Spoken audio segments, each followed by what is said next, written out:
La Asociación de Amigos de los Jardines del Buen Retiro les da la bienvenida.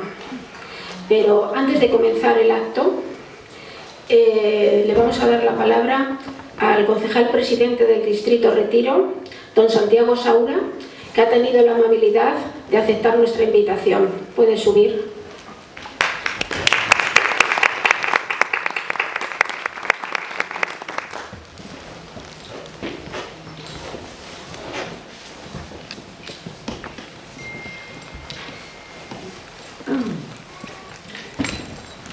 Buenas tardes, muchas gracias, bienvenidos, bienvenidas a este Centro Cultural Casa de Vacas, aquí en el Parque del Retiro. Además, Patrimonio Mundial de la UNESCO desde el pasado 25 de julio. Es un honor, como siempre, ver este salón de actos de la Casa de Vacas acoger eventos, conferencias, actividades de gran interés para mí mismo, para todos los vecinos del distrito y para los ciudadanos y visitantes de Madrid.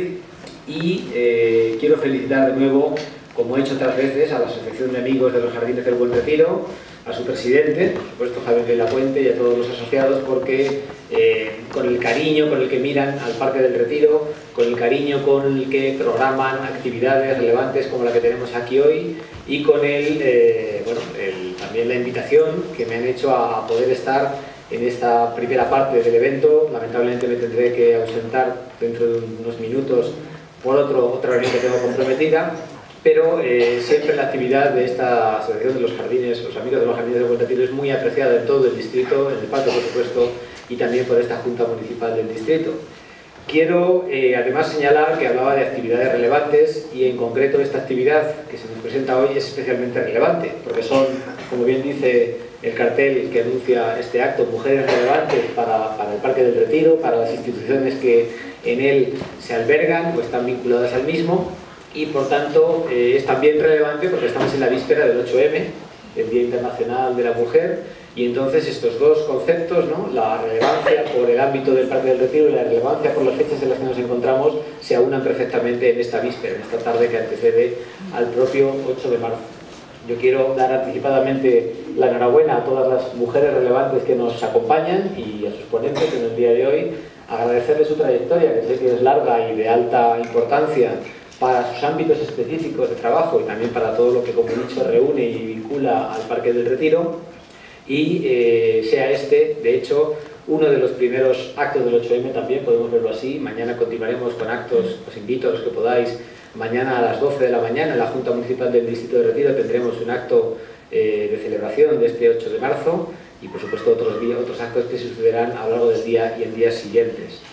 Permitidme, por no extenderme más, por supuesto, hacer un recordatorio de que en estos momentos, además de este día importante del 8M, o estos días importantes en torno al 8M, nos encontramos en una situación muy dramática para las mujeres y para todos los ucranianos que están viviendo en estos momentos una situación de una invasión militar, de un fuego que están sufriendo militar en estos momentos en muchas ciudades y en muchos habitantes y personas que viven en Ucrania y que se están desplazando por cientos de miles, y ya tenemos más de 1 millón de refugiados estimados fuera de Ucrania en las zonas limítrofes como consecuencia de este conflicto. Y sirva también esta causa del 8M, este acto de aquí hoy, para expresar nuevamente nuestra solidaridad, apoyo, calor para todas estas personas que sufren y están sufriendo este conflicto, esta invasión militar en Ucrania, y esperar que lo antes posible pueda ponerse fin a este conflicto y que todos podamos celebrar el siguiente acto en unas condiciones de paz, no solo aquí en Madrid, no solo aquí en el Parque del Retiro, sino en el conjunto de Europa y, si es posible, del mundo. Muchas gracias y buenas tardes a todos.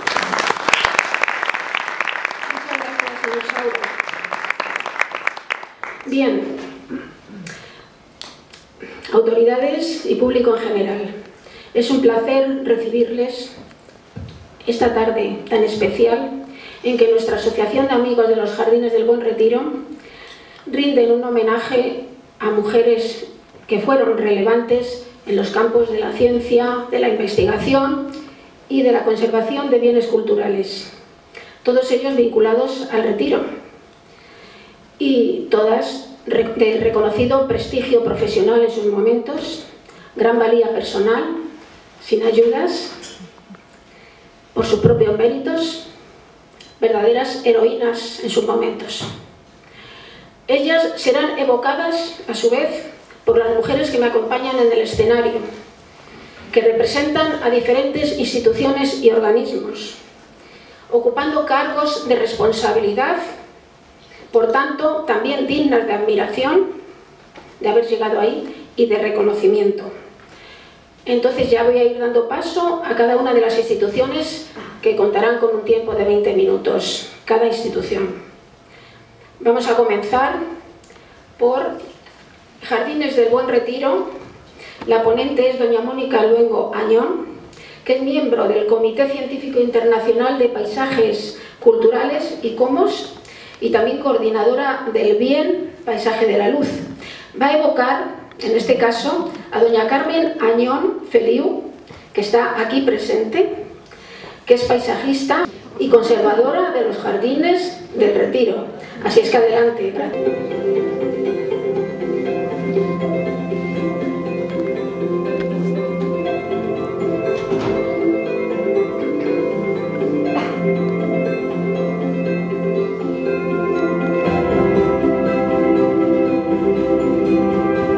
Yo creo que el Retiro, en cierto modo, estuvo bien el poder llamarlo el Parque de Madrid, porque realmente creo que es el parque de todos los madrileños, que todos se sienten identificados, sean del barrio que sea. Todos tienen un recuerdo de su niñez, de su juventud, del Retiro.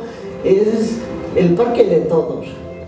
Es una maravilla que se haya conservado, pero pensar que en el plano más antiguo de Madrid tenemos ya una imagen que todavía podemos ver en el Retiro, es que estamos viendo toda la historia de la ciudad aquí condensada y que muchas veces la ignoramos y no la conocemos. La tendríamos que explicar más en profundidad para que todos apreciáramos la joya que tenemos con el Retiro. Un parque único en la historia no solo de Madrid, sino en la historia de Europa.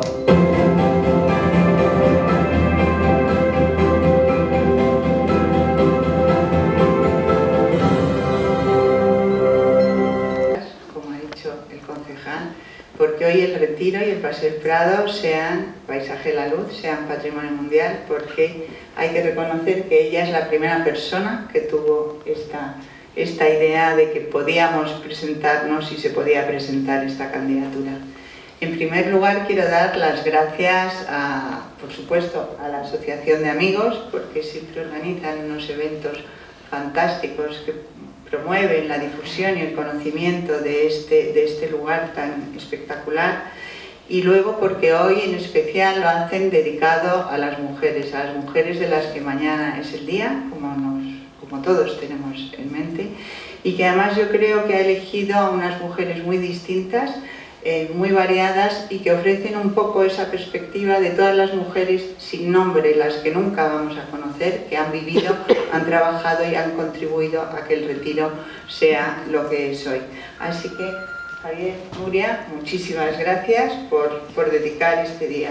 Y luego por dedicarlo también, claro, como hija, no puedo por menos de celebrar que se homenaje a mi madre, porque sé los muchísimos años y las muchísimas horas que le ha dedicado a este parque.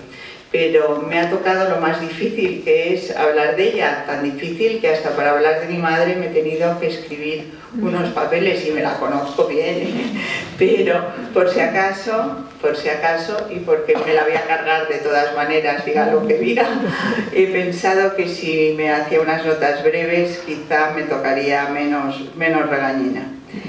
Bueno, personalmente pienso que es también para ella, aunque diga que no, un bonito momento que la recuerda todas esas horas que ha pasado, dice ella, muchas veces debajo del castaño más bonito del Retiro, cuando trabajaba en ese pabellón de los Jardines de Cecilia Rodríguez, donde estuvo durante muchísimos años llevando a cabo ese plan, ese proyecto de restauración integral del Retiro que se desarrolló entre 1993 y 2003.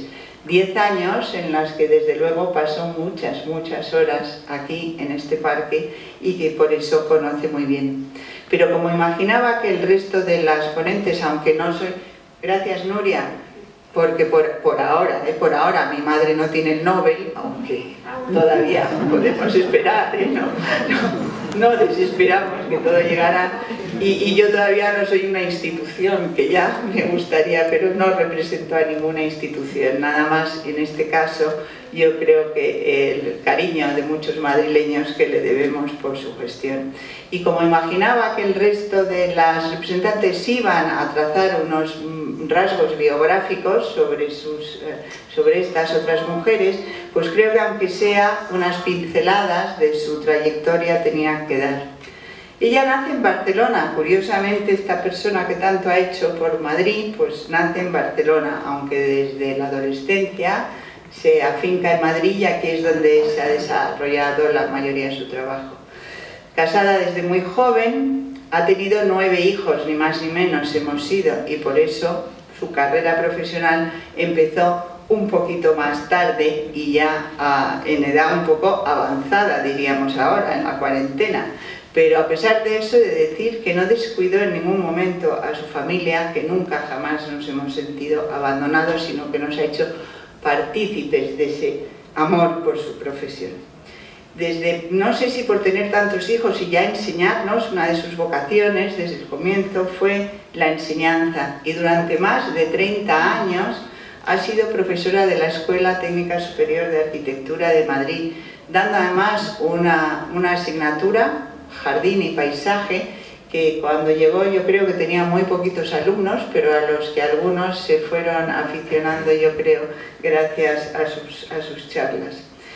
Y fue directora también del primer máster de arquitectura del paisaje y también del primer curso que hubo en España de restauración de jardines históricos.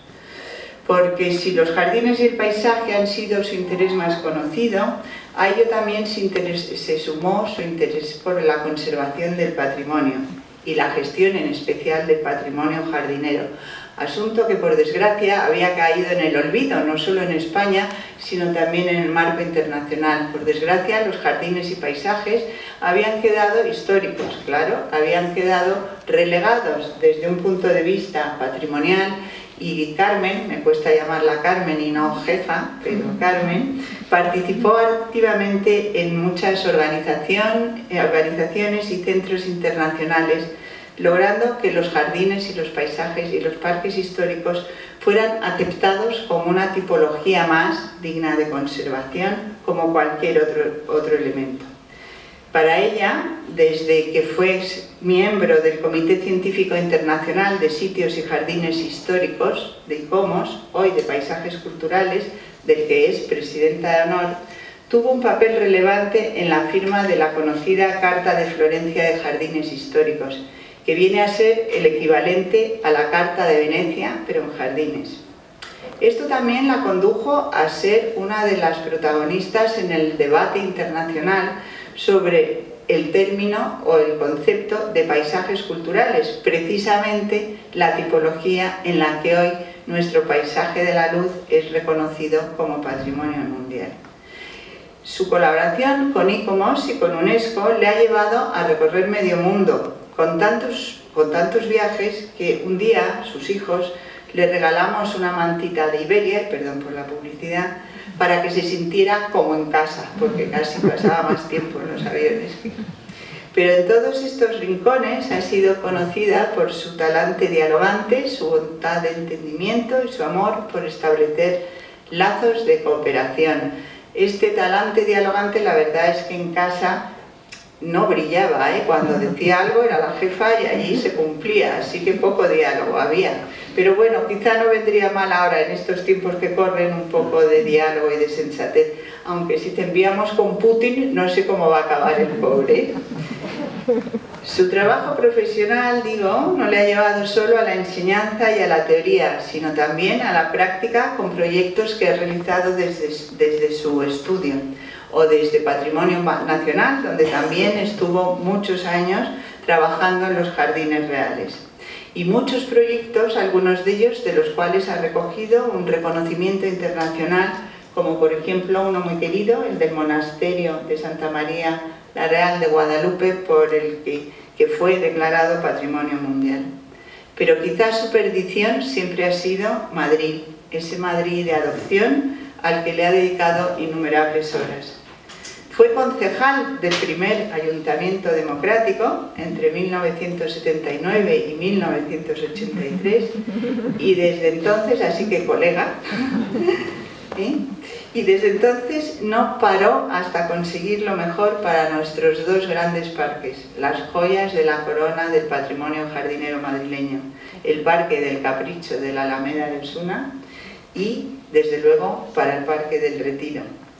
Yo le pregunté el otro día que qué quería que contase de su trabajo o del Retiro y me soltó un folleto y dije, esto va a ser un poco largo, pero si lo quieren aquí traigo los datos. Y resume, la verdad es que magníficamente este folleto, todo lo que se realizó durante esos años en los que ella se encargó del plan de gestión.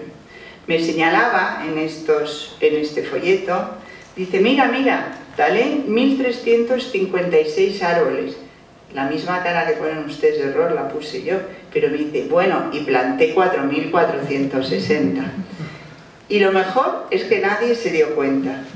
Pero de lo que creo que está más orgullosa es de haber cumplido, de haber conseguido que por aquel entonces se cumpliera una exigencia que tuvo, la primera.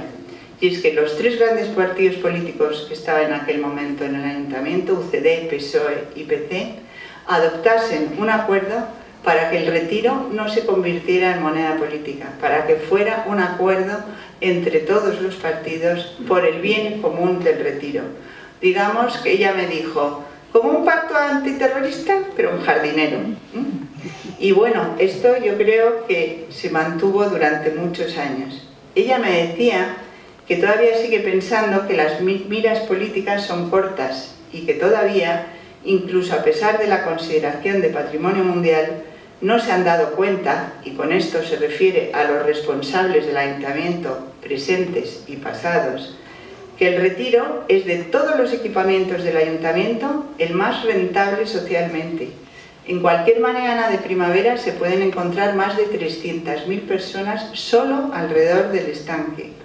¿Qué es el monumento? Monumento, porque está declarado BIC, más visitado de toda España, mucho más que la Alhambra de Granada, que el Museo del Prado o incluso que el Estadio Bernabéu. Y que sí, que como tal, como monumento y como jardín histórico debe ser tratado. Que además es el monumento más inclusivo, porque acoge a niños, a mayores, a enfermos, a jóvenes, a cualquiera.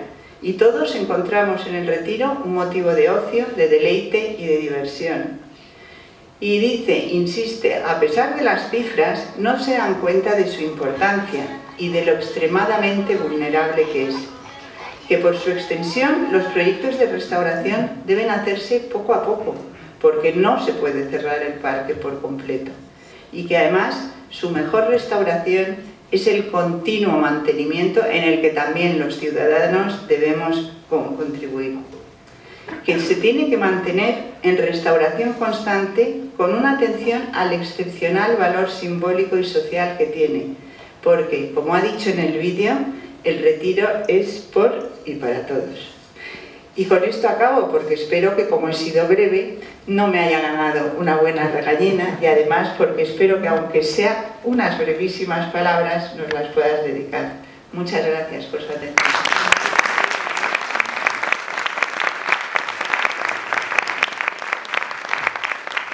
Muchas gracias, Mónica. A continuación, por el Servicio Meteorológico Español, AEMET, las ponentes, doña Estrella Gutiérrez Herrera Marco, delegada territorial de la AEMET de Madrid, y doña Isabel Martínez Marco, jefa del área de aplicaciones de AEMET. Evocarán la figura de doña Felisa Martín Bravo, doctora en físicas. Muchas gracias. Buenas tardes a todos. Gracias, Javier. Gracias, Nuria. Voy a empezar, que tenemos poco tiempo. Hoy, vamos a poner en relevancia la figura de Felisa Martín Bravo, que, como decía Nuria, fue la primera doctora en físicas de España y la primera mujer meteoróloga del Estado. Meteorológico Español se creó en 1887 por Real Decreto como Instituto Central Meteorológico. Luego fue cambiando de nombre en esos diversos años que ven ahí y al final, ahora mismo, después de la Ley de Agencias, somos Agencia Estatal de Meteorología en 2008. En la imagen ven, en 1892, el castillo que en principio era el castillo del telégrafo óptico, que luego fue utilizado, como les voy a contar ahora, como la sede del Instituto Central Meteorológico. Aquí tienen en la figura de la izquierda el primer director del museo, que fue el señor Galvis, y a su lado, ese era el personal que tenía el Instituto Central Meteorológico en esos años. Entonces, cuando se creó, por ese Real Decreto que les decía, le dijeron, lo nombraron director y le dijeron, bueno, te vamos a dar una sede para meteorología en Atocha. Y Galvis dijo, en Atocha es que no me viene bien porque yo necesito un sitio abierto, que vea las nubes, etc. Entonces él paseando, el propio Galvis, vio que estaba ya en estado, como que no estaba ya habitado, digamos, el castillo del Retiro, entonces lo propuso y se lo asignaron. Entonces él empezó a trabajar, en esa foto lo ven, en el castillo como estaba en 1911, que no es el estado en el que lo vemos actualmente, pero sí que quiero decir que tenemos un buen proyecto, como saben los amigos del Retiro, que vamos a empezar a restaurarlo ya y queremos que quede, el proyecto es que quede como estaba en origen, con las mismas ventanas, etc. Y lo vamos a destinar al Museo de la Meteorología. Luego aquí, en esta figura de la izquierda, ven el plano de lo que eran luego más adelante en el tiempo, los edificios que constituían la sede del Instituto Central Meteorológico. Lo que ven con la letra A es ese castillo que les decía, donde estaba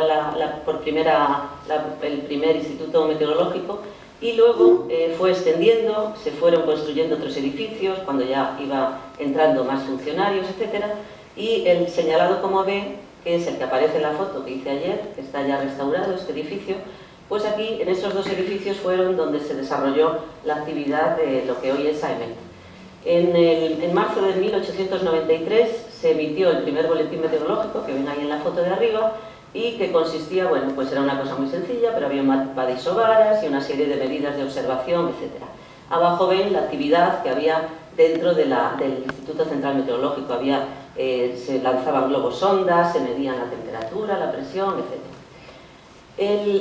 Lo que es hoy, bueno, el Cuerpo de Meteorólogos y Auxiliares de Meteorología se crea por primera vez en el año 1913.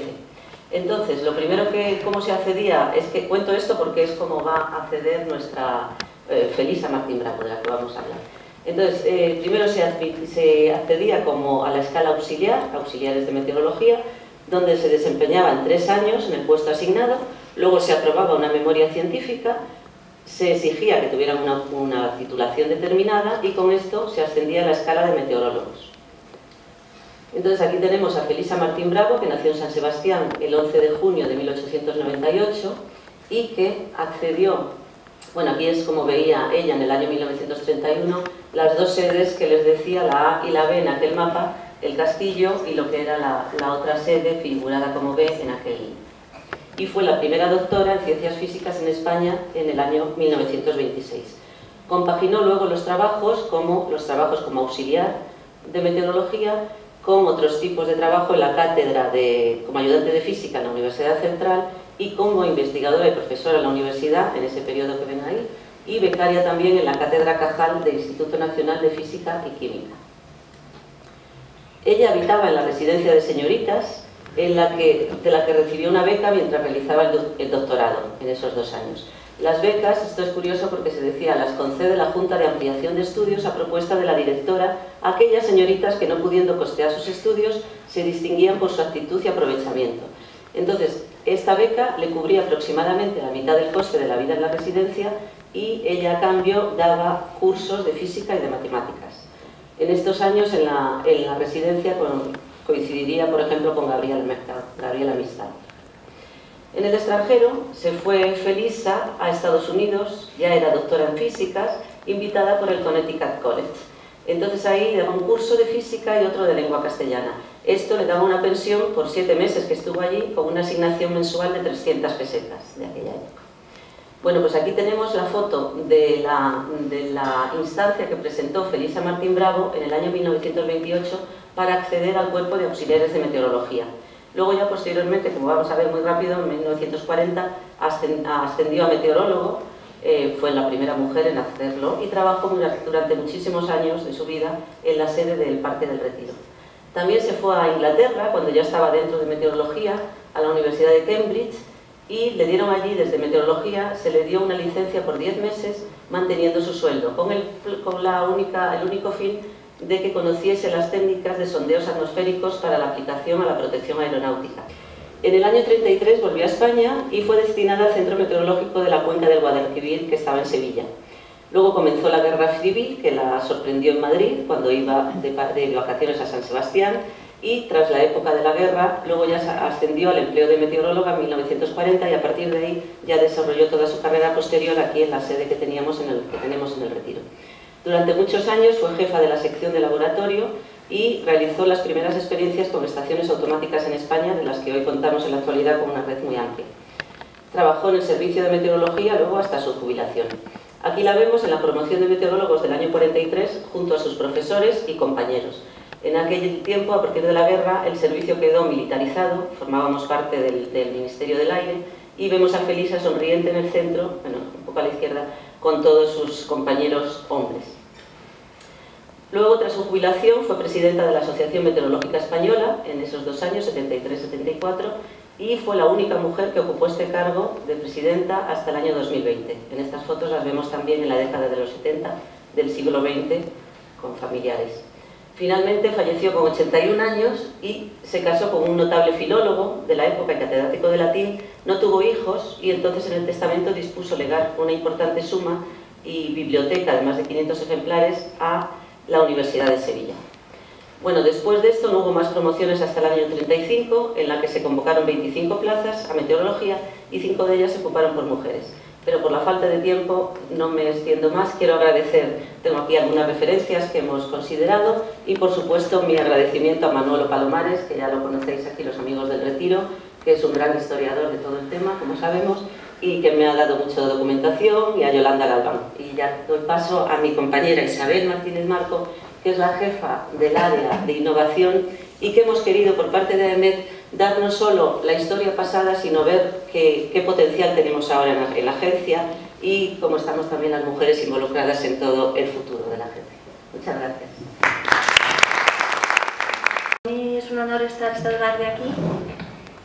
Voy a intentar simplemente poner una pincelada del trabajo que hemos desarrollado muchas mujeres y también muchos hombres, pero actualmente también muchas mujeres, y el que ha sido todo el trabajo que yo he desarrollado en mi carrera profesional. Llevo más de 30 años, exactamente 35 años trabajando en la Agencia Estatal de Meteorología, y desde el principio trabajé en modelización numérica. Entonces voy a intentar explicarles brevemente en qué consiste y hacia dónde vamos.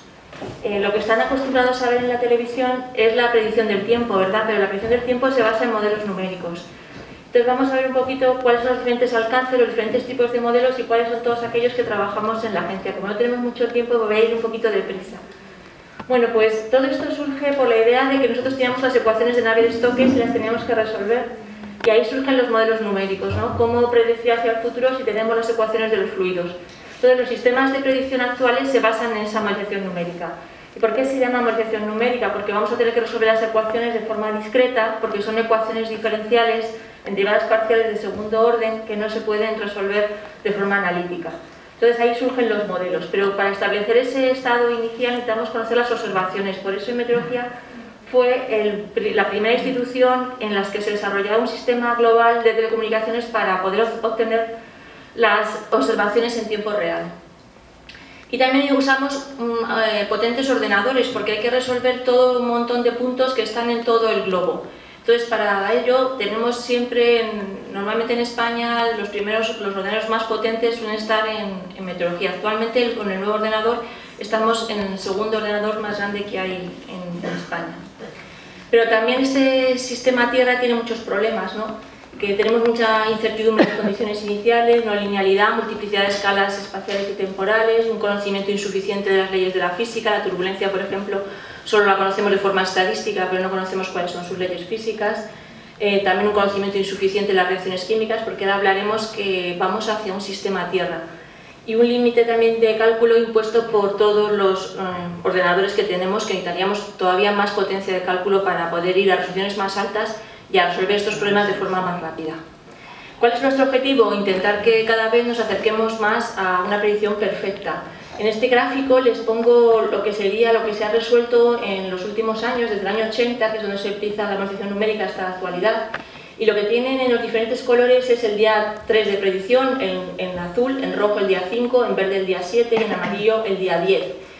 La rayita de arriba es en el hemisferio norte, la rayita de abajo es en el hemisferio sur. Si se fijan, a partir del año 2000 van juntos el hemisferio norte y el hemisferio sur. Eso es cuando empezamos a asimilar datos de satélite. Hasta que no se empezaron a asimilar datos de satélite, el hemisferio norte se podía predecir mejor porque tienen más terreno y por tanto había más observaciones convencionales. A partir del año 2000 se empiezan a asimilar también datos de satélite y los dos hemisferios van a la vez. Si se fijan ya en el tiempo actual, hasta el día 7 lo podríamos predecir correctamente porque estamos por encima de un 60% de lo que es la correlación de anomalías. Todavía el día 10 se nos escapa un poquito, estamos al 50%, pero fíjense lo que hemos avanzado desde el inicio hasta la actualidad. Ahora, para ir avanzando un día de predicción, tardamos casi una década de desarrollos. Bueno, hay muchos alcances, están acostumbrados a predicciones a corto plazo, a predicciones a medio plazo que van hasta 2 semanas, a predicciones subestacionales a estacionales, que son las ondas de más 2 semanas, como por ejemplo la onda de Madden-Julian del trópico, que tiene un periodo de 46 días, o predicciones estacionales que intentan predecir qué va a ocurrir en una estación, verano, otoño, etc. Incluso predicciones climáticas que intentamos realizar con modelos climáticos en base a escenarios predefinidos. Bueno, el problema que nos encontramos primero es coger todos los datos que tenemos, que como pueden ver no tienen nada que ver unos con otros, desde datos de satélite a boyas, a datos de aeronaves, a datos de buques, etc. Hay un montón de datos. Como ven, esta es una gráfica de lo que teníamos como datos convencionales desde el año 96 hasta ahora, aunque es 2010 pero es semejante. Lo que tienen en color azul son los datos convencionales y lo que tenemos en granate son los datos de satélite. Hay muchísimos más datos de satélite. Esta gráfica están todos los datos de satélite que se han ido asimilando en los modelos numéricos hasta la actualidad. Y todos esos son todos los satélites que tenemos. Incluso ahora se van a mandar más nuevos a partir de los centinelas que habían oído sobre composición química. Bueno, lo que quiero decirles, porque vamos ya muy deprisa, es que vamos hacia un sistema Tierra. Hasta ahora estábamos acostumbrados a ver solamente predicción de la atmósfera. No, ahora ya esa predicción de la atmósfera se hace acoplando la atmósfera con el océano y el oleaje.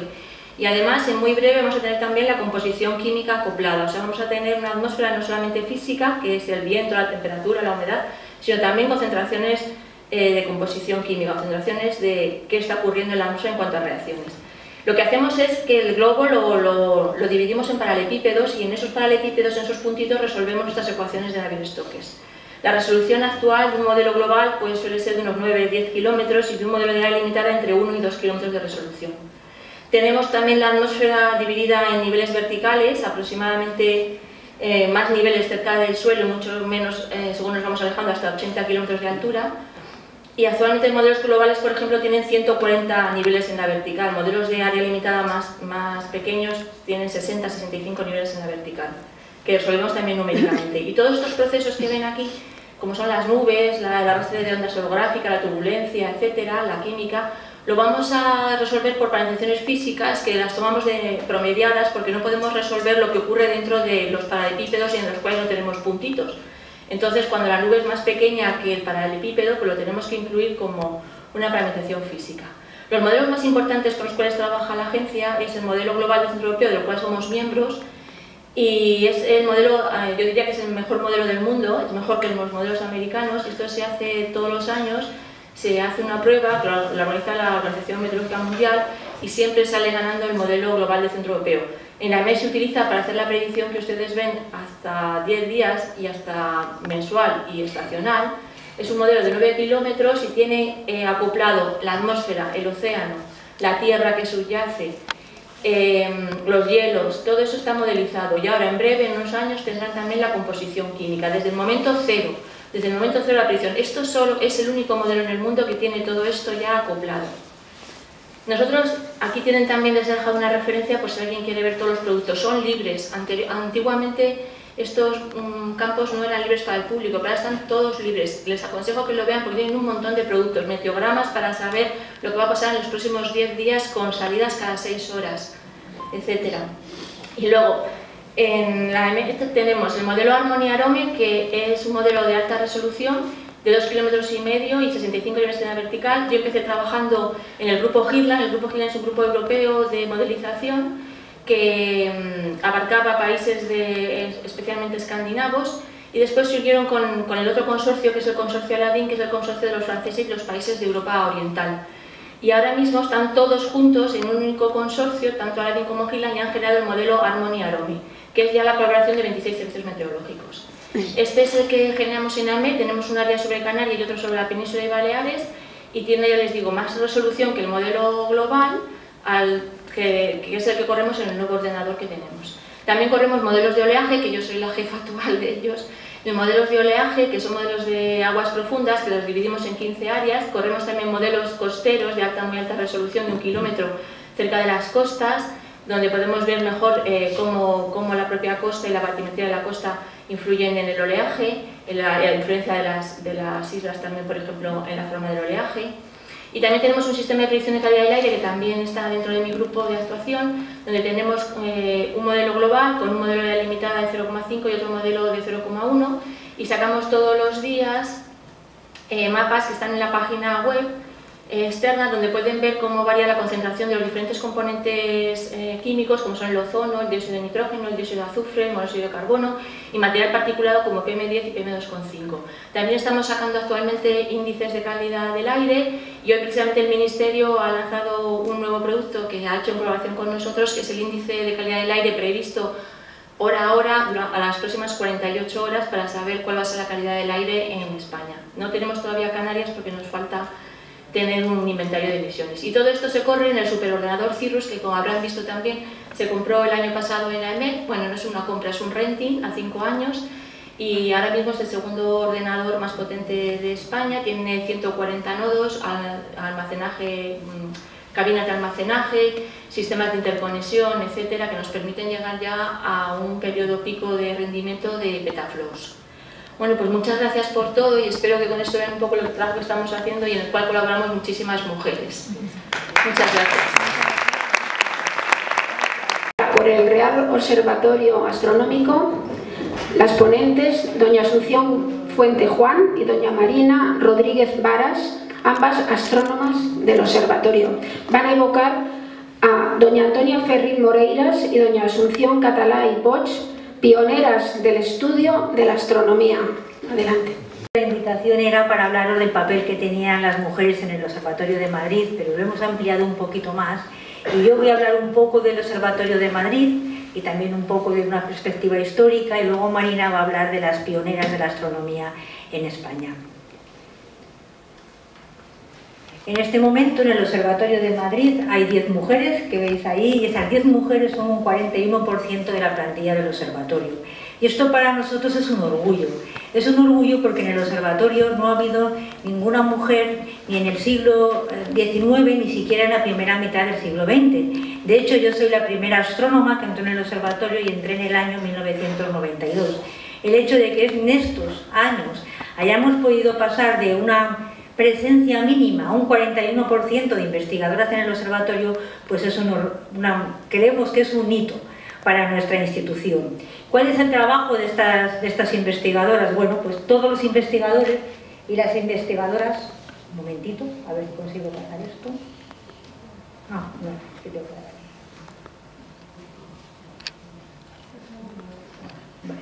Pues todos los investigadores y las investigadoras del observatorio lo que hacen realmente es basarse en los datos que obtenemos con telescopios, con los mejores telescopios del mundo, y a partir de ello intentar conocer en el universo. Ahora no vamos a utilizar ya el telescopio que tenemos en el propio observatorio, que es un telescopio histórico, que está como un museo, sino que utilizamos otros telescopios. En particular utilizamos el telescopio de 40 metros que hay en el Centro Astronómico de Yebes, en Guadalajara, que es también que es un telescopio del Instituto Geográfico Nacional al que el propio observatorio pertenece. También utilizamos el telescopio de Pico de Veleta en Granada, y el interferómetro de Noema, que está situado en Francia. Ambos telescopios pertenecen al Instituto de Radioastronomía Milimétrica, del que también el Instituto Geográfico Nacional es socio. Y también utilizamos otros telescopios, como puede ser, por ejemplo, el Gran Interferómetro ALMA, que está situado en Chile, y es en este momento el mejor interferómetro del mundo. ¿Y qué hacemos con todos estos datos? Pues con todos estos datos intentamos comprender diferentes procesos. Uno de los grupos del observatorio intenta comprender cómo nacen las estrellas y cómo se forman los planetas. Ahí abajo veis una imagen, esta es en óptico, de una estrella que está rodeada de un disco de polvo y de gas, y en este disco es donde se va a formar el futuro sistema planetario. Comprender cómo se hace es uno de nuestros objetivos. Hay otro grupo que intenta entender la vida de las galaxias. Aquí, esta es una galaxia NG 1068, se parece a la nuestra un poco porque es una galaxia espiral y tiene un agujero negro en el centro, pero es muy distinta por otra parte porque es mucho más luminosa que la nuestra y forma estrellas a una velocidad mayor. Por último, hay otro grupo que está más centrado en estudiar cuáles son las últimas etapas en la vida de una estrella, que van a hacer también las últimas etapas en la vida del Sol. Esto es lo que es ahora el Observatorio Astronómico Nacional. En el observatorio no os podemos hablar de ninguna mujer relevante del siglo XIX ni del siglo XVIII, porque, como os he dicho antes, no lo ha habido, pero sí que hubo una mujer que tuvo importancia en los comienzos del observatorio. Y esta mujer es Carolina Herschel, ¿no? Seguramente todos habéis oído hablar de ella porque Carolina Herschel es una de las astrónomas más importantes que ha habido en la historia y además es un icono en este momento feminista y representa la contribución de las mujeres a la ciencia.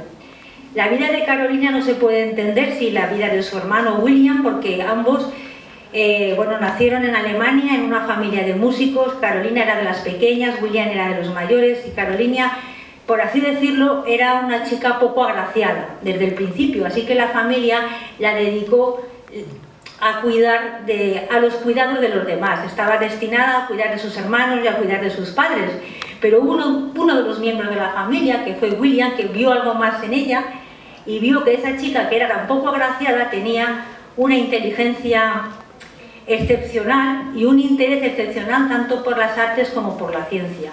Él estuvo enseñando a su hermana durante toda su vida y entre ellos establecieron una colaboración profesional que duraría para siempre.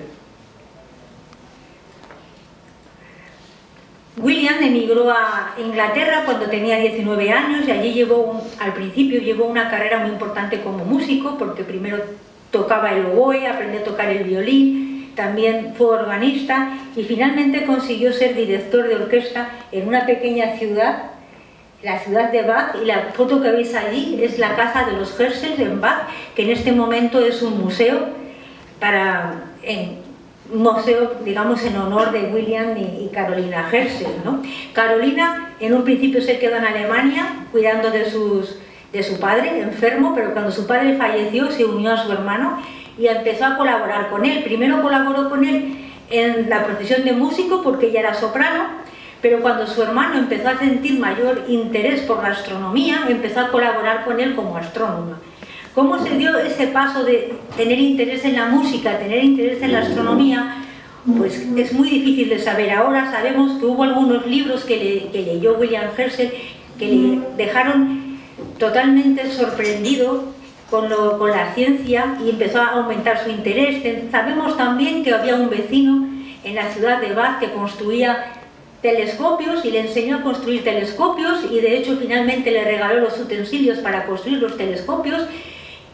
Carolina y él empezaron a construir telescopios durante el día como aficionados y a observar durante la noche.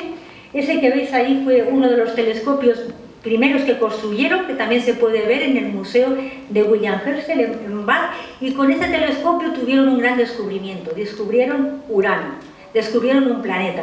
Eso les hizo ser famosos internacionalmente y que el rey de Inglaterra, el rey Jorge III, le ofreciera a William Herschel un sueldo vitalicio a cambio de que se trasladase cerca de su palacio e hiciera las observaciones cerca de su palacio, porque eso le permitía a él enseñársela a otros mandatarios que los visitaban.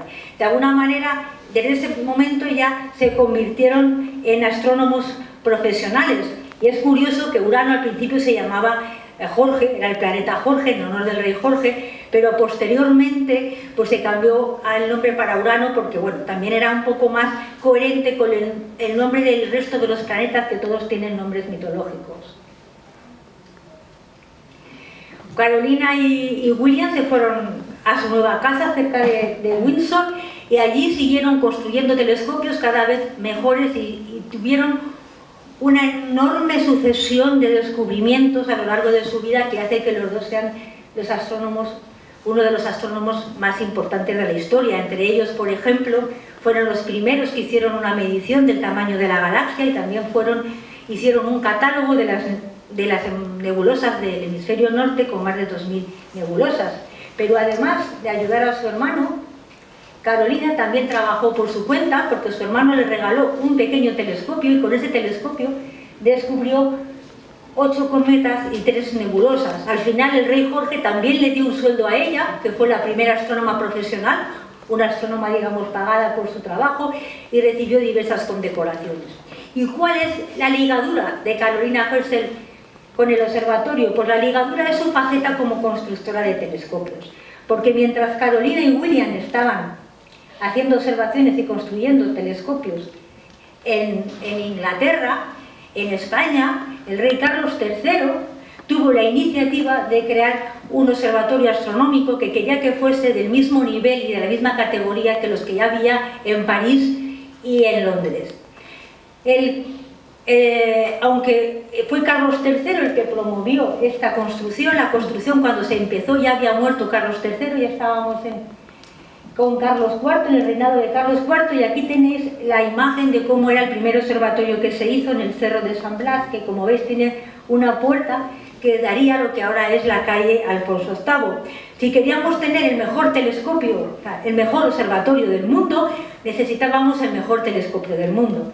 Y lo que hicieron fue contactar con los hermanos Herschel, que eran los mejores constructores que había de telescopios, y encargarles un telescopio.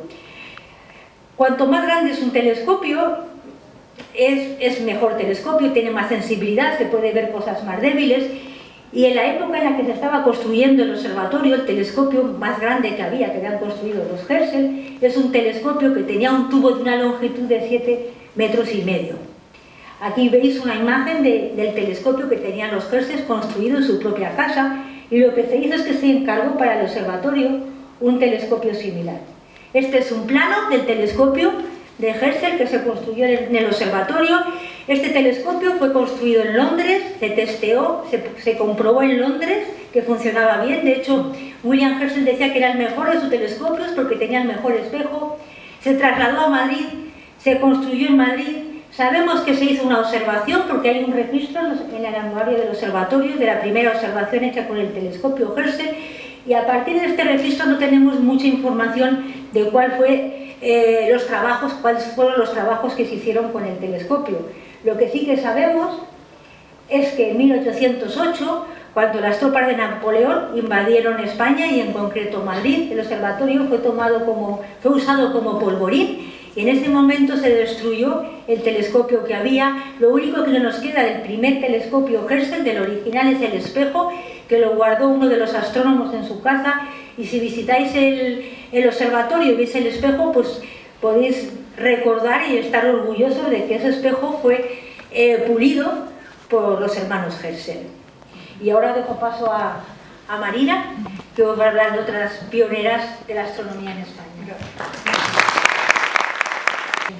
Bueno, como os ha contado Asunción, Carolina Herschel fue una de las grandes pioneras de la astronomía en la historia y a nivel internacional. Hay otras mujeres que a lo largo de la historia han realizado importantes contribuciones a la ciencia en general, a la astronomía en particular, y que lo han hecho afrontando enormes adversidades y dificultades por la dificultad de sus países y épocas para poder acceder a la educación, a la ciencia y luego desarrollar sus capacidades científicas. Algunos ejemplos en astronomía serían, por ejemplo, el caso de Hipatia en la Alejandría, en la antigüedad, y después adelante Más adelante el caso de Maria Mitchell, o ya a principios del siglo XX las computadoras de Harvard, un poco más adelante Cecilia Payne, que planteó por primera vez la composición de las estrellas, o más adelante otros nombres como Jocelyn Bell o Vera Rubin. Vera Rubin, que planteó la demostración de la existencia de la materia oscura, que a día de hoy es uno de los campos punteros de investigación de la astrofísica. Estas mujeres, además de realizar importantes contribuciones, fueron referentes y derribaron barreras que han permitido que a día de hoy las astrónomas que trabajamos en esta ciencia estemos donde estamos. Pero en este caso queríamos hablarles no solo de astrónomas a nivel internacional, sino particularmente de dos pioneras de la astronomía española, que son Antonia Ferrín y Asunción Catalá. Antonia Ferrín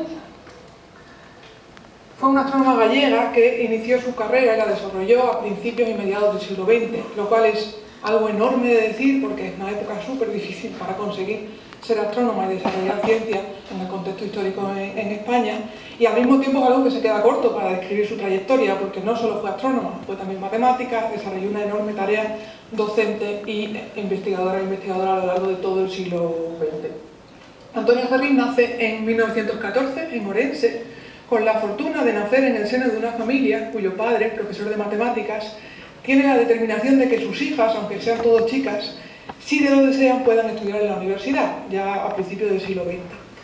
Y con un gran criterio, porque Antonia además tenía una capacidad extraordinaria. En 1930 se matricula en Química en la Universidad de Santiago de Compostela y realiza sus estudios, además con becas y matrículas gratuitas, porque su familia tiene una gran determinación por el conocimiento, pero pocos medios económicos, pero lo lleva a cabo y se licencia en Química en 1935. Incluso antes de acabar sus estudios en Química, ya trabaja como ayudante en la docencia de Matemáticas y Física de la Universidad de Compostela, y además consigue también el título de maestra nacional en 1935 junto con el de Química. Y además empieza a realizar también sus estudios en la licenciatura de Farmacia y los cursos que estaban accesibles en Santiago de los estudios de ciencias exactas, que ahora son los estudios de matemáticas. O sea que su interés por la ciencia era enorme. Después llega 1936, el golpe y la guerra, y por una denuncia anónima a Antonia le abren un expediente por su ideología y la inhabilitan para la docencia, pero ella consigue unos años después que revisen el expediente y en 1940 la vuelven a habilitar. En 1940 además finaliza sus estudios de farmacia, segunda licenciatura, y además conoce a Ramón María Aller, un astrónomo gallego, fundador y director del Observatorio Astronómico de la Universidad de Santiago de Compostela, y a partir de ahí inicia su colaboración y su trabajo en el campo de la astronomía. En 1950 acaba la licenciatura de Matemáticas, su tercera licenciatura, y además durante todos esos años, ya trabajando en el Observatorio Astronómico de Santiago, desarrolla su trabajo y presenta en 1963 su tesis doctoral, con lo cual es la primera doctora en astronomía en España. Muchos años después que Felisa Bravo, pero bueno, que en medio habían pasado muchas cosas históricas. A partir de ahí, además ella contribuye a que se cree la Facultad de Matemáticas de la Universidad de Santiago, es la primera mujer profesora de la Facultad de Ciencias de la Universidad de Santiago de Compostela, y a partir de ahí hasta su jubilación desarrolla una inmensa labor docente e investigadora que la convierten en la pionera de la astronomía española. Y es una figura poco conocida y poco reconocida a pesar del enorme mérito que tiene todo lo que desarrolla. Por su parte, Asunción Catalá es una astrónoma catalana que nació en 1925 en Barcelona y compartió con Antonia Ferrín la fortuna de nacer en una familia, porque había que tener suerte en aquella época para poder hacer ciencia, en una familia cuyos progenitores tenían la determinación de que tanto sus hijos como sus hijas pudieran acceder al conocimiento, a la educación que deseaban. Ella además se interesó por la astronomía gracias a un tío abuelo que la llevaba a ella y a sus hermanos al campo y le enseñaba las maravillas del cielo. A partir de ahí nació su interés y entonces se matriculó en la universidad en la licenciatura de Matemáticas, que era la carrera mediante la cual uno estudiaba astronomía en aquella época. Contaba además que cuando empezó la carrera eran solo 6 chicas en todo su curso, cuando llegó a tercero ya solo estaba ella, y a pesar de ser tan atípica en su época, continuó, perseveró y se licenció en Matemáticas en 1952.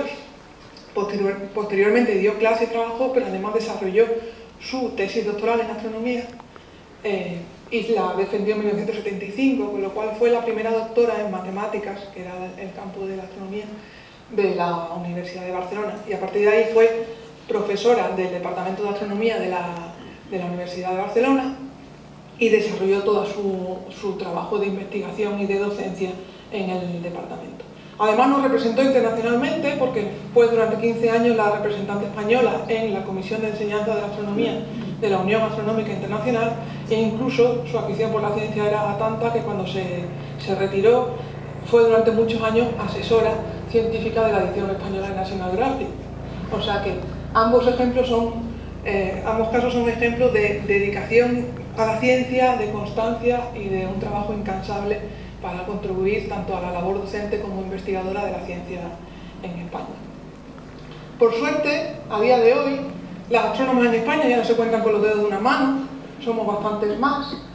A día de hoy, entre las personas socias de la Sociedad Española de Astronomía, somos el 28%, las mujeres, sigue siendo un número bajo, estamos en minoría, como pasa en general en la ciencia, pero bueno, hemos crecido en los últimos años y esperamos que sigamos creciendo. Pero vamos, todo lo que hemos avanzado en los últimos años no significa que en ciencia, como en otros campos de la sociedad, hayamos alcanzado igualdad de género. Estamos todavía muy lejos de esa situación. Como ejemplo, y sin asustaros por el tema de la gráfica, os muestro esta gráfica que se denomina diagrama de tijera por la forma que tienen las líneas, que representa el porcentaje de hombres y de mujeres que hay en la carrera científica en cada una de las etapas que la componen.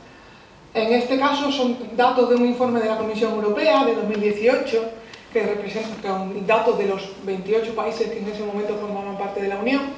Representa, como decía, porcentaje de hombres y de mujeres en universidad, doctorado y las diferentes etapas de la carrera profesional, en azul para los hombres, en naranja para las mujeres, línea continua los datos de 2016 y discontinua para 2013.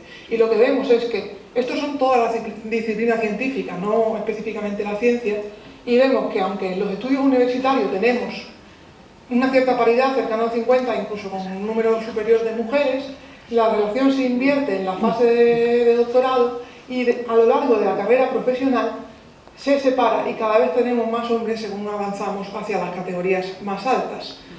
Lo cual, pues lo que muestra es que a las mujeres nos cuesta muchísimo más en la carrera profesional avanzar hacia las posiciones más altas, más reconocidas, de liderazgo, de responsabilidad, de reconocimiento de méritos científicos a día de hoy. Hasta el punto que en las categorías más altas casi el 80% de las personas son hombres y apenas un poco más del 20% son mujeres. Estas son todas las disciplinas académicas. Si nos centramos en la ciencia, la situación es peor que esta.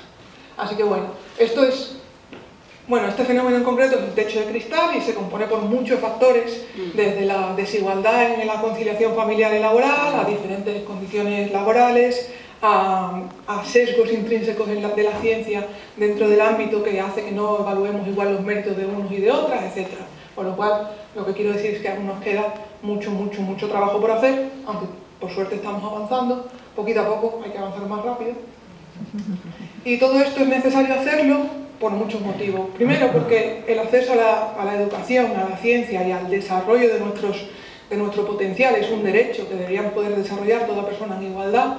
Segundo, porque la ciencia es necesaria para afrontar los retos de la sociedad, del presente y del futuro, y para ello es necesario que la ciencia cuente con el potencial de toda la humanidad y no nos perdamos el potencial de la mitad de ella, y todo ello, en resumen, lo que significa que el mundo necesita a la ciencia y la ciencia necesita a las mujeres.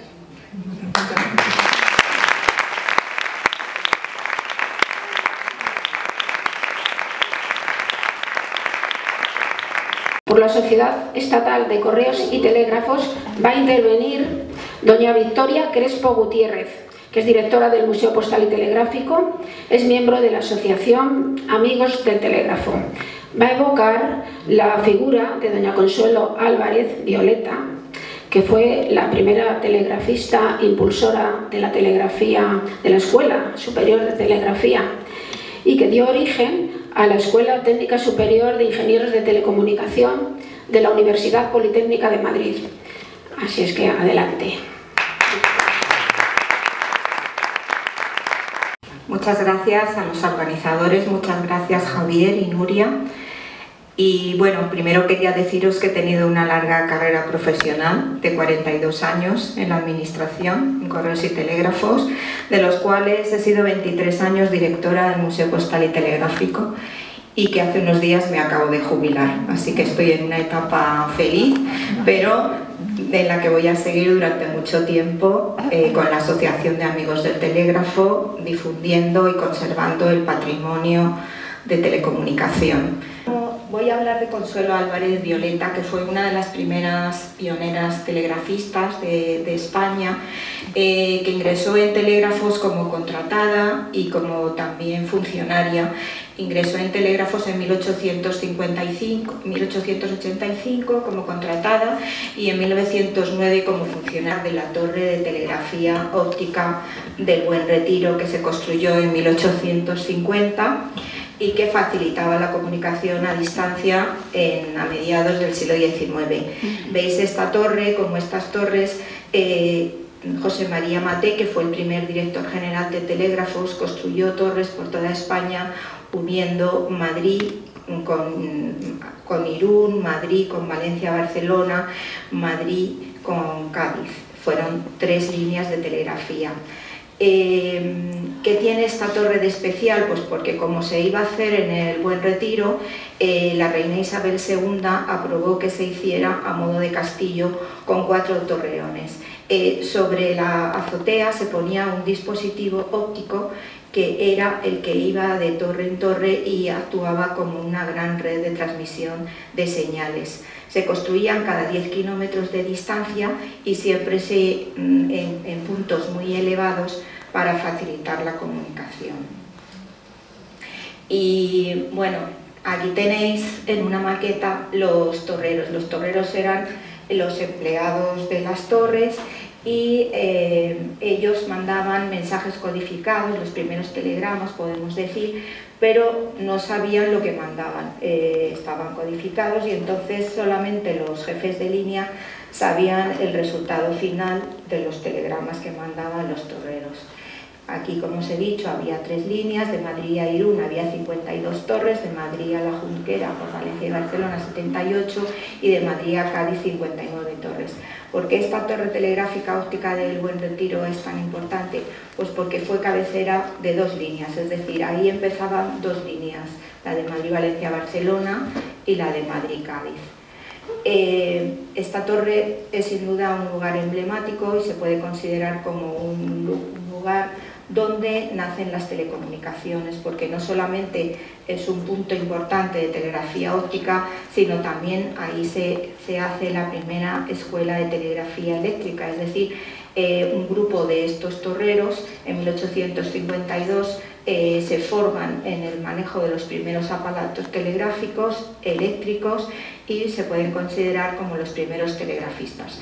En 1855 se promulga una ley por la cual se va a unir por telegrafía eléctrica Madrid con todas las capitales de provincia y a partir de ahí se crea el cuerpo de telégrafos que va a tener en sus manos pues tanto la telegrafía eléctrica como la telefonía y también la radio.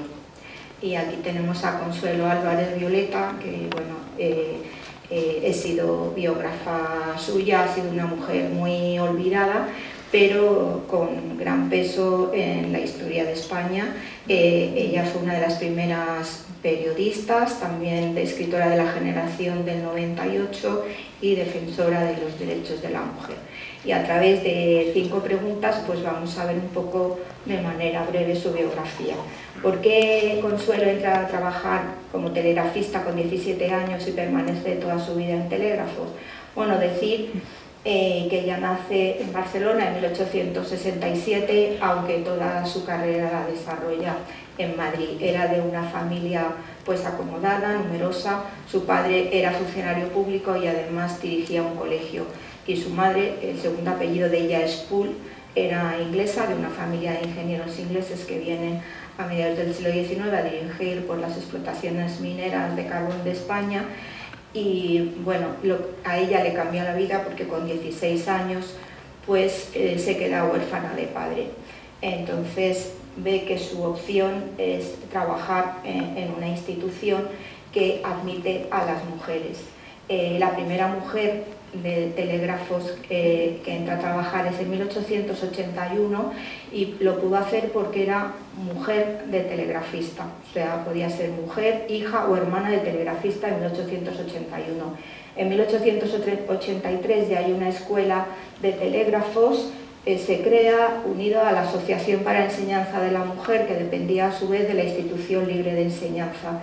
Entonces allí iba Consuelo Álvarez pues a formarse y sobre todo pues a aprender el manejo del aparato Morse, que era lo más difícil de la época. En 1884 ya hay un director general de telégrafos, Gregorio Cruzada Villamil, que permite ya la entrada a las mujeres, aunque no sean familiares de telegrafistas, siendo mayores de 16 años. Y aquí vemos a Consuelo Álvarez en el centro, de las que están sentadas con su sombrero, que siempre llevaban unos sombreros estupendos para hacerse valer en un mundo de hombres. Por lo menos ella era bajita, rubia, con ojos azules, y el sombrero era su signo distintivo, ¿no? Estas mujeres, que efectivamente entran en la escala de auxiliares, solo cobraban 625 pesetas al año, mientras que los aspirantes a telegrafistas cobraban 1000. Era un momento en que empiezan también las primeras, además de telégrafos, empieza la telefonía, y necesitaban pues hombres y mujeres para hacer frente a todos estos avances. Entonces, ella aprueba en 1885, como ya os he dicho, con 17 años, pero sin embargo, por una cuestión administrativa, pues no puede ingresar hasta 1908, y también le va cambiando la vida. Pertenece también a la primera generación de mujeres telegrafistas por oposición. Es la primera vez que en España las mujeres pueden optar a una oposición, y es en 1909.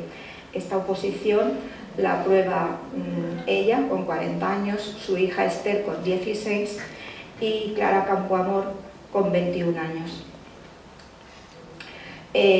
Consuelo fue redactora de la revista El Telegrafista Español, y desde esa revista técnica especializada pide la Escuela Superior de Telegrafía, una escuela técnica superior, para que aquellas personas de telégrafos, los oficiales que quieran estudiar en la escuela, pues que lo hagan y dirijan la corporación técnicamente. Después habrá otros que lo dirijan administrativamente, y por último dice ella que habrá una necesaria masa de labor igual de representativa que será indispensable para toda la organización.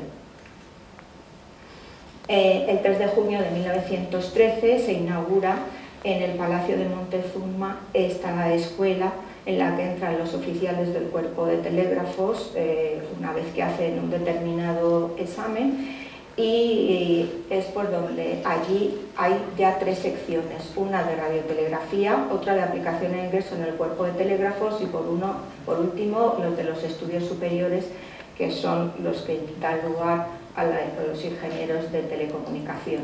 Esta es la primera promoción de estos ingenieros de telégrafos, que luego son ingenieros de telecomunicación. Son los primeros que realizan el primer plan de telefonía en España en 1917, la carrera dura del 13 al 17, y realizan también el traslado de la red telegráfica desde el edificio de telégrafos de la Plaza de Puentejos al Palacio de Comunicaciones de Madrid.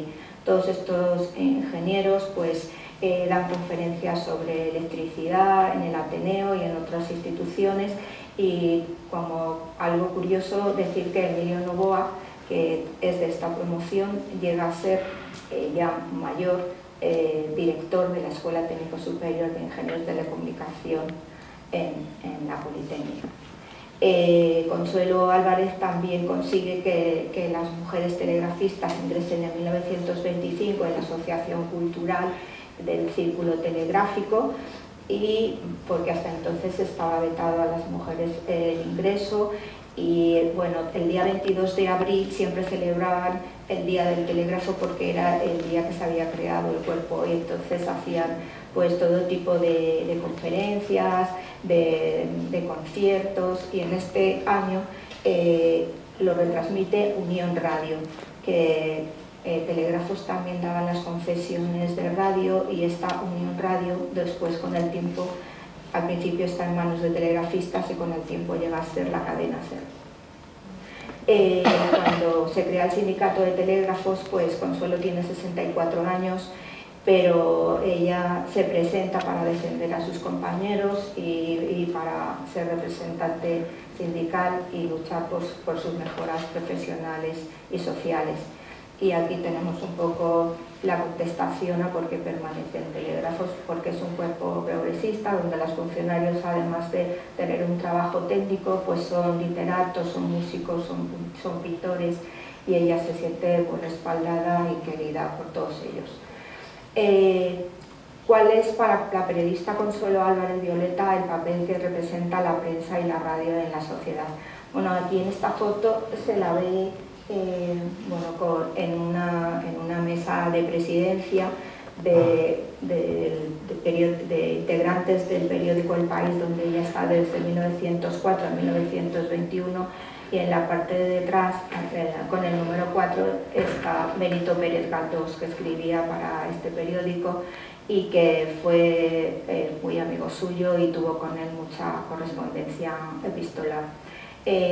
Para Consuelo Álvarez, que fue una de las primeras periodistas españolas, ingresó en la Asociación de la Prensa de Madrid como la número 4 en 1907. El periodismo era para ella importante, debía de estar al servicio de la sociedad, poner de manifiesto los males de la sociedad y aportar soluciones, y debía tener una misión educativa, instructiva y moralizadora. Aquí veis cómo eran las rotativas del periódico El País en esa época, cómo tenían los coches para distribución de la prensa, cómo era la mesa de redacción, que ahora decimos, y que realmente era una mesa grande donde se sentaban a los lados pues, los escritores, y allí mismo confeccionaban sus crónicas y las entregaban a mano, claro.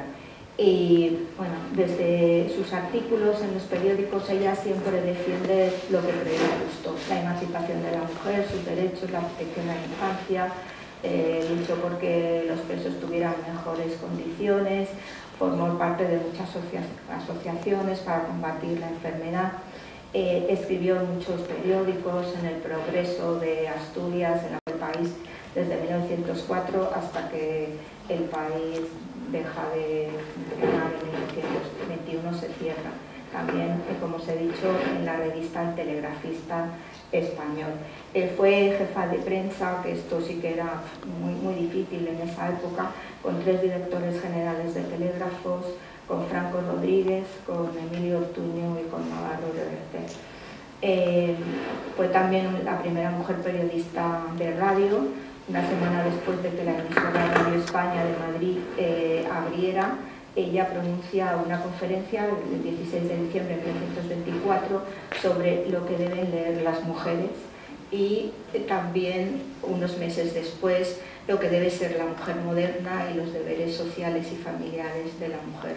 Ella quiso aprovechar el poder educador que para ella tenían los micrófonos para hacer una defensa de la mujer, para que bueno, pues, tuviera un papel fundamental en la sociedad y como educadora de sus hijos.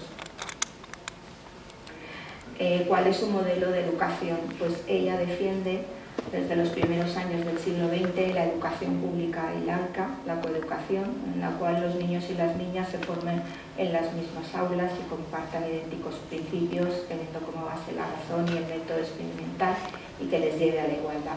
Una educación en la escuela que después se debe completar en el núcleo familiar.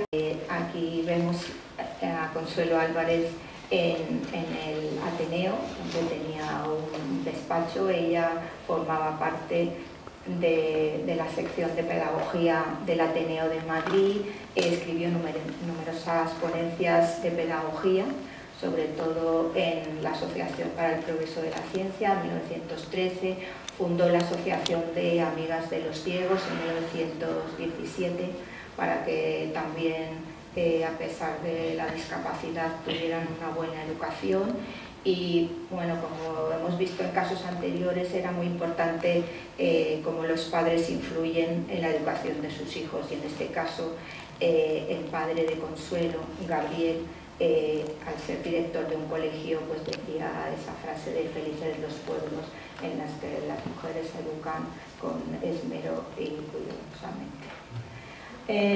Su ideal era la dignificación de la mujer, y entonces ella defiende los derechos de la mujer desde muy pronto, desde 1906, escribiendo artículos, impartiendo conferencias, participando en política, acude semanalmente a las sesiones del Ateneo y también forma parte y da mítines con los primeros, las primeras personas que se presentan a las elecciones en 1907.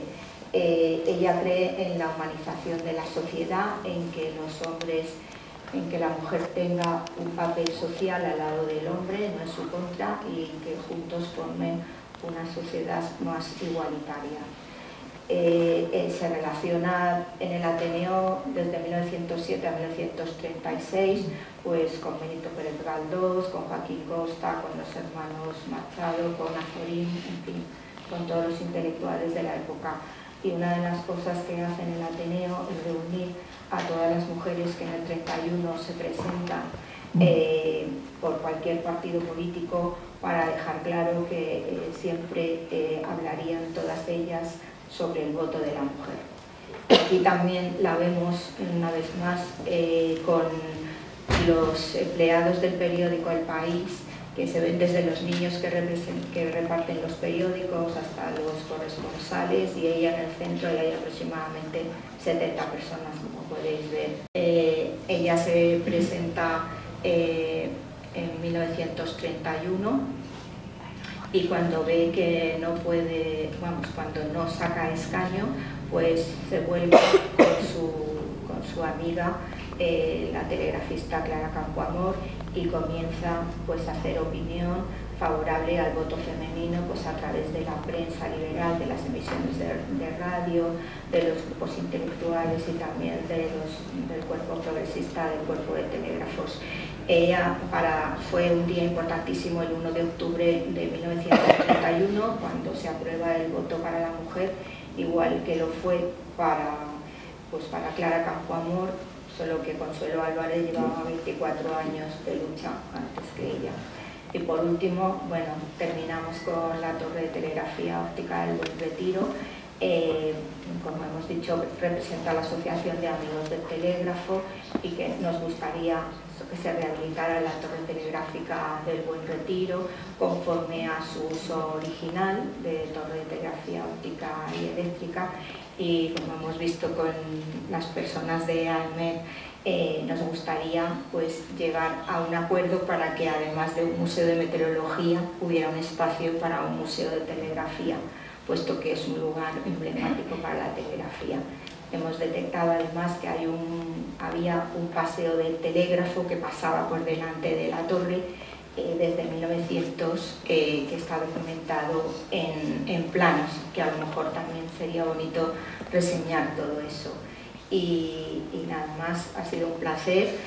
Ahora estoy en la Asociación de Amigos del Telégrafo, también estoy en el Consejo Cívico-Social, y bueno, como os he dicho, pues voy a seguir ocupándome del patrimonio telegráfico. Muchas gracias.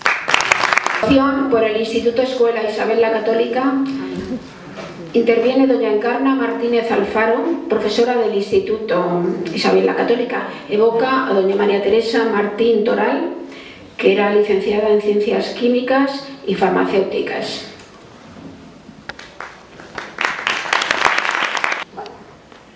Bueno, pues buenas tardes. Quiero dar las gracias a la Asociación de Amigos de los Jardines del Buen Retiro por haberme invitado a participar en este acto de homenaje a mujeres relevantes del Retiro.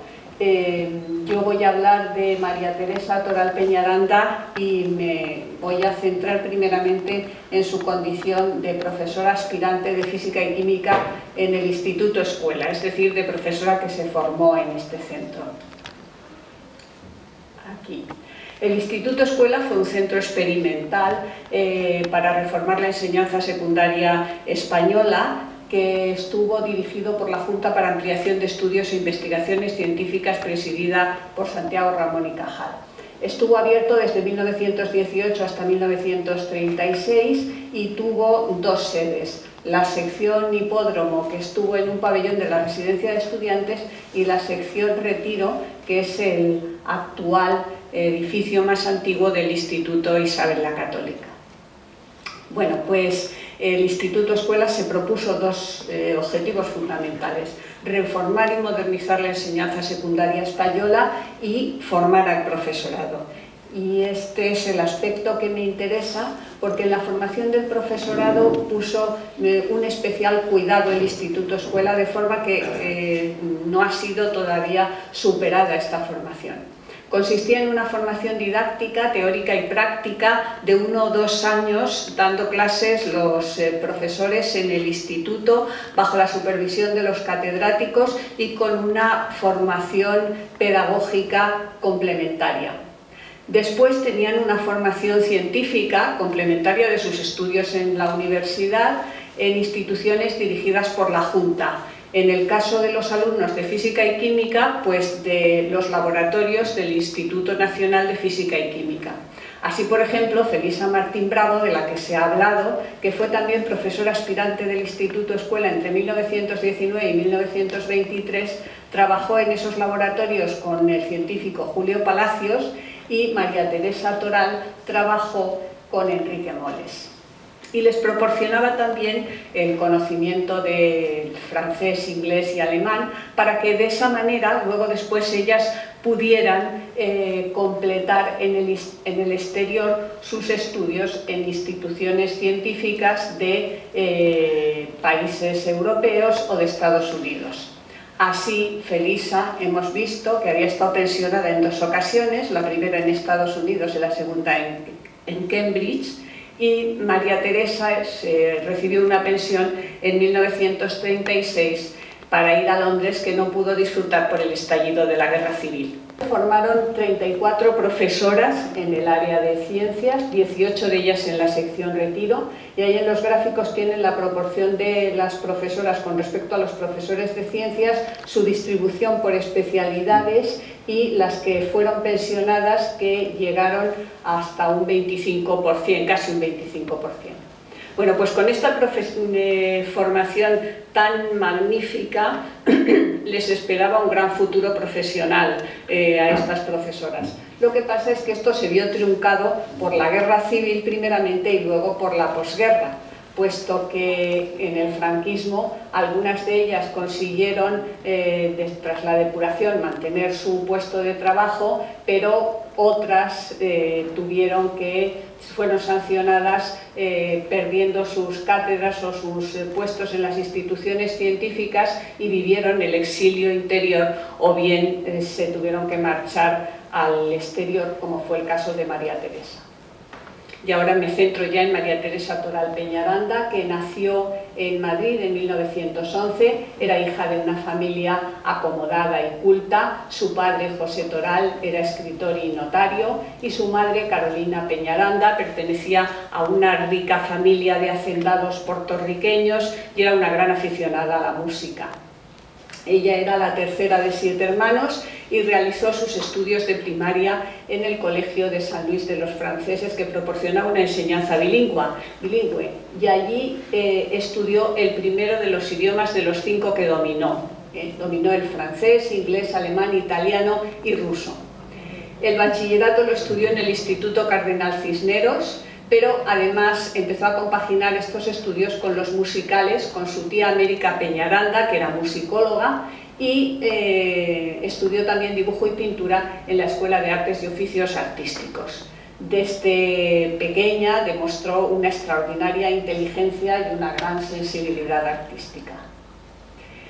Inició sus estudios universitarios en 1926, su padre la animó a estudiar farmacia, pero como su auténtica vocación era la química, pues estudió las dos cosas, farmacia y ciencias químicas.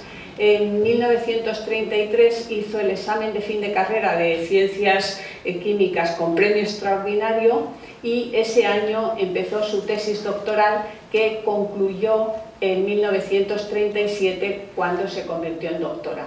La tesis era sobre la determinación de pesos atómicos por densidad de gases. Cuando llegó a la universidad, era la época de la dictadura de Primo de Rivera, la dictadura estaba en crisis y tenía una gran contestación por parte de todos los sectores, pero sobre todo del mundo intelectual y universitario, y María Teresa participó en esa oposición. Fue el momento de su toma de conciencia y compromiso político.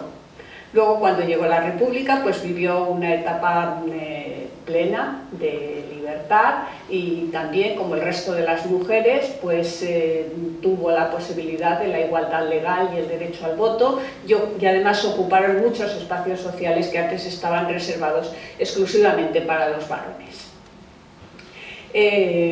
Su iniciación profesional comienza en el Instituto Escuela como profesora aspirante de Física y Química, como ya hemos visto. Al mismo tiempo entra también en el Instituto Nacional de Física y Química como ayudante del profesor Moles, que era un especialista en pesos atómicos y volúmenes moleculares y una figura de reconocimiento internacional.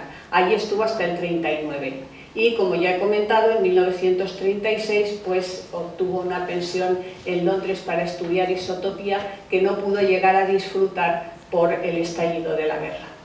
En esta época hace sus primeras publicaciones, 4 en los anales de la Sociedad Española de Física y Química, 2 en la revista francesa Pont-Rendy, 1 en la revista inglesa Translation of Faraday Society y otro en una revista alemana de química inorgánica. Como vemos, sus publicaciones tuvieron una repercusión internacional, eran sobre pesos atómicos fundamentalmente, y algunas pues las firmaba con el profesor Moles. Cuando llega la guerra civil, María Teresa se compromete con la defensa de la República.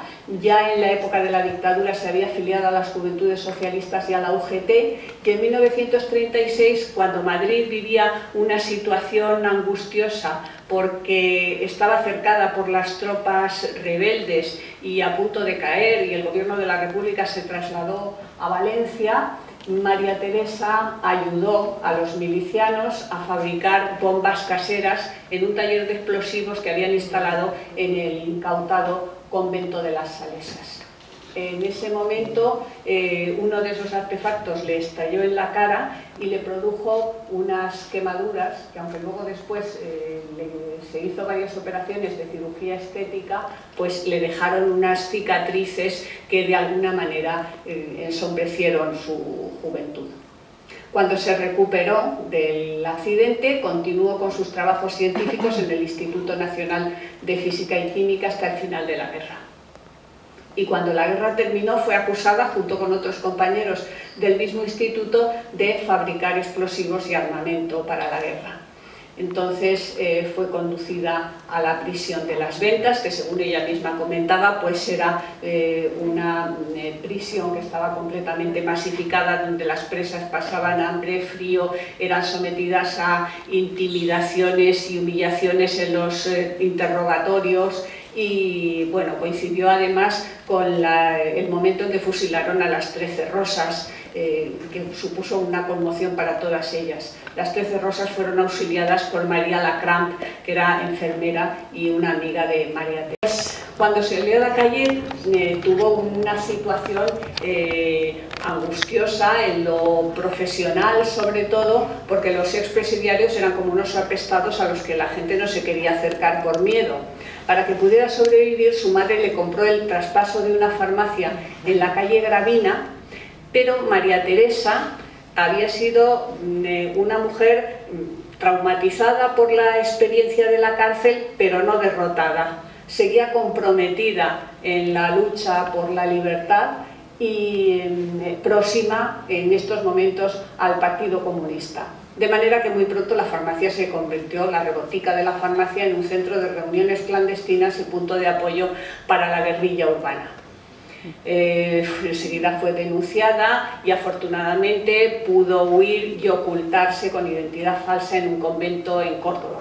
Estuvo un tiempo por Andalucía, pero se convenció de que lo mejor para ella era salir de España y desafortunadamente fue detenida en Barcelona en 1945 cuando estaba a punto de conseguirlo.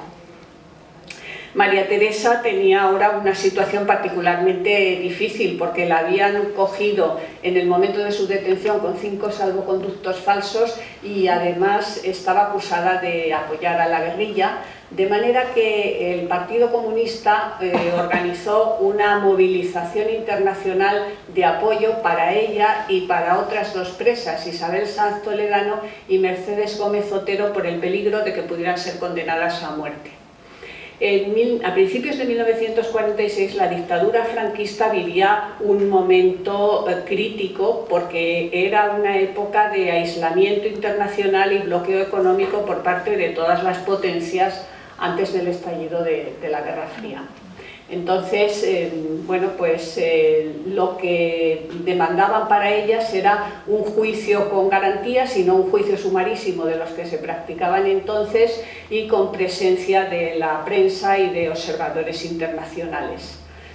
La presión fue tan fuerte, por cierto, el día 8 de marzo de 1946 se dedicó a estas mujeres, y fue tan fuerte la presión, decía, que al final Franco cedió y en el juicio estuvieron 3 laboristas británicas que previamente se habían entrevistado con las presas, representantes del Comité Internacional que presidía Eleanor Roosevelt, la esposa del presidente de los Estados Unidos, autoridades diplomáticas y gente del mundo científico, encabezados por Irene Joliot-Curie, la hija de Madame Curie, que ella misma había recibido ya el Premio Nobel de Química en 1935.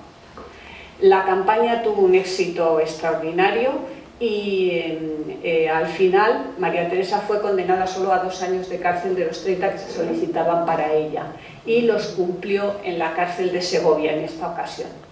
El grabado que tenemos a la derecha, que hizo ella, y que por su propio formato estrecho y alargado da esa sensación opresiva, que está lleno de figuras, a ver si...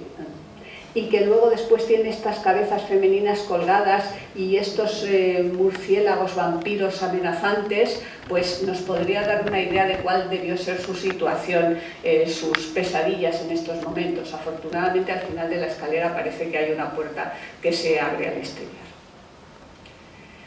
A la salida de la cárcel su situación fue todavía más difícil que la primera vez porque fue expulsada del hogar familiar y tuvo que vivir de hacer traducciones hasta que en 1949 la contrataron para trabajar en el Centro de Documentación del Instituto de Soldadura y después fue jefa de producción de productos farmacéuticos en los laboratorios de antibióticos reunidos de Aranjuez, donde se fabricaba la penicilina y la streptomicina, a través del profesor Enrique Moles, que también vivía del trabajo en los laboratorios, puesto que había sido depurado y separado de su cátedra en la universidad y de su puesto en el Instituto Nacional de Física y Química, y vivía el exilio interior. Cuando estaba trabajando aquí, prestando la asistencia a un congreso de química que se celebraba en Nueva York, ayudada por un ingeniero norteamericano, consigue por fin salir de España y exiliarse en México. María Teresa llega a México en 1956 en lo que se ha llamado el segundo exilio, es decir, los que habían pasado previamente por la cárcel aquí.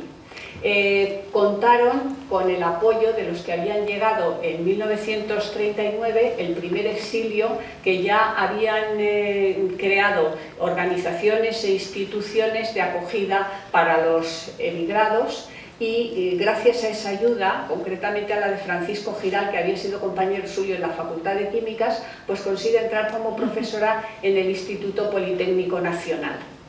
Trabaja además en el laboratorio Panorganic, que hacía productos hormonales, y gracias a sus conocimientos del alemán, pues es auxiliar en la edición española de la Enciclopedia Tecnológica Química Kirch Ogmer, que tenía nada menos que 16 volúmenes.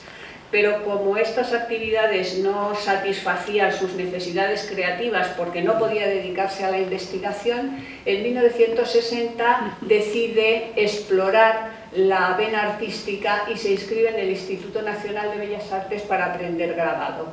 En esto le animó mucho el famoso cartelista español Josep Renau, que por esta época estaba exiliado en México.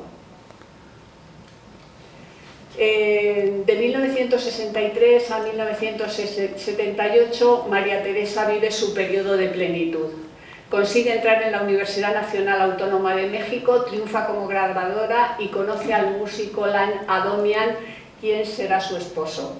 A ellos los unen las afinidades artísticas, pero también el compromiso político, porque Lan había sido brigadista en la Brigada Lincoln, en las brigadas internacionales, había luchado para defender la República con María Teresa y después compartieron los mismos ideales.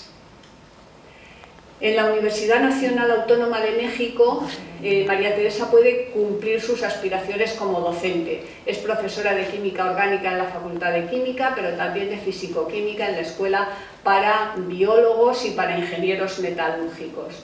También cumple sus expectativas de investigación y para completarlas viaja en 1974 a Marsella para estudiar Físico-Química de las superficies y aprovecha para reunirse con 3 de sus hermanos allí. Y en 1977-78 viaja a Israel para estudiar los factores químicos y físicos en el cultivo hidropónico, que es el cultivo sin agua. Y hace sus colaboraciones científicas más importantes. Los apuntes de química inorgánica, diversas publicaciones y reseñas para la revista Ciencia, que es la revista científica más prestigiosa de México, y en el 73 publica su obra fundamental, Físico-Química de superficies y sistemas dispersos, donde integraba conocimientos de diversas materias científicas. Como artista grabadora, María Teresa triunfa y es exponente de su triunfo el número de exposiciones que realiza y la obra que tiene en museos. Hizo 23 exposiciones colectivas y 24 individuales en galerías y museos de México, Estados Unidos, Israel y España. En España, concretamente, en la Galería de Arte EDAF y en el 74 y en la Galería Restauro en el 78. Y respecto a los museos, pues tiene obra en México, en 2 museos de Nueva York, en Detroit, Morelia, Texas, República Checa, Holanda e Israel. Y es que sus grabados son magníficos. Son grabados hechos al aguafuerte, sobre cobre o sobre zinc, o serigrafías. Y a veces añade cartón o fibras vegetales a modo de collage, porque piensa que la obligación del artista es siempre abrir nuevos caminos.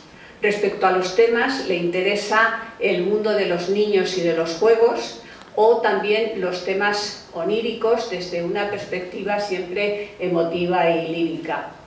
Y también se inspira en los temas musicales y en los poéticos. Hace grabados sobre poemas de León Felipe, Miguel Hernández, Federico García Lorca, Pablo Neruda. Del poemario de Pablo Neruda, España en el corazón, hace una serie de 60 grabados titulados Franco en los infiernos, de los que desafortunadamente no he encontrado ninguna imagen.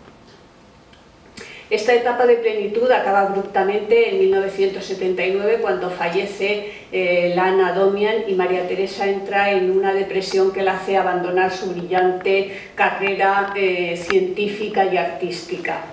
Este grabado, que podría estar emparentado con las pinturas negras de Goya, creo que nos revela un poco el estado de ánimo que tendría María Teresa en esa etapa. Sale de la depresión para completar las partes orquestales de la música de Lan Adomian. Recordemos que ella sabía música y además la ayudan otros amigos músicos. Y además publica La voluntad de crear para homenajear a su marido y dar a conocer mejor su música. Y después acaba esta labor ya muy enferma, después intenta volver a grabar pero ya no puede, y en 1994 me vuelve a Madrid, muere 6 meses después, en febrero del 95. En 2013, bueno, queda olvidada naturalmente, y en 2013 la cárcel de Segovia, donde ella había estado, convertida en centro de creación, hace la exposición Regreso, donde se quiere volver a darla a conocer. En 2012 ya había publicado también Antonina Rodríguez un libro magnífico, Una mujer silenciada, María Teresa Toral Peñaranda, Ciencia, compromiso y exilio, y a partir de estas fechas pues su figura se va dando a conocer cada vez más, aunque todavía de manera insuficiente, porque como han visto pues es una gran mujer, docente, científica y artista. Y bueno, pues yo esta tarde he querido homenajearla para ustedes. Así que muchas gracias.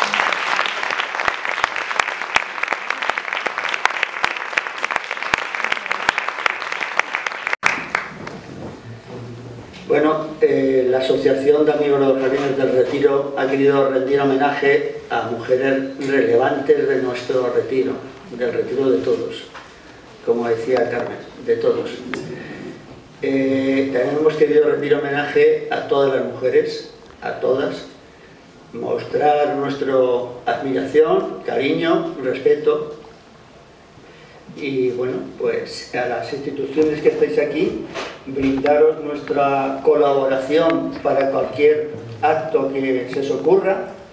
Esperamos vernos en el Consejo de Cívico-Social de la UNESCO, donde vamos a trabajar juntos. Y como muestra de nuestra admiración, cariño, pues os vamos a dar un pequeño obsequio, que es amor.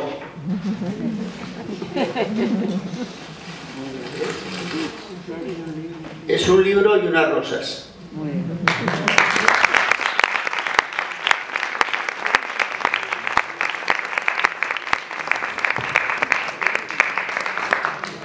Se entrega a las intervinientes doña Carmen Añón, doña Estrella Gutiérrez y Isabel Martínez.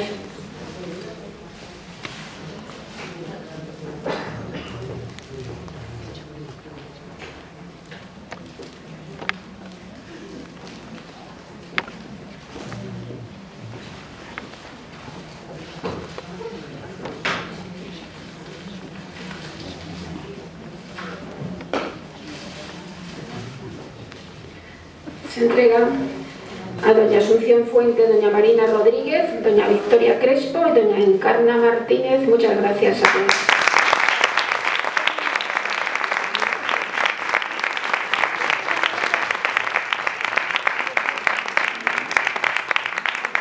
Pues nada, agradeceros vuestra asistencia y os esperamos para el siguiente acto, que ya lo anunciaremos. ¿De acuerdo? Pues muchas gracias. Gracias.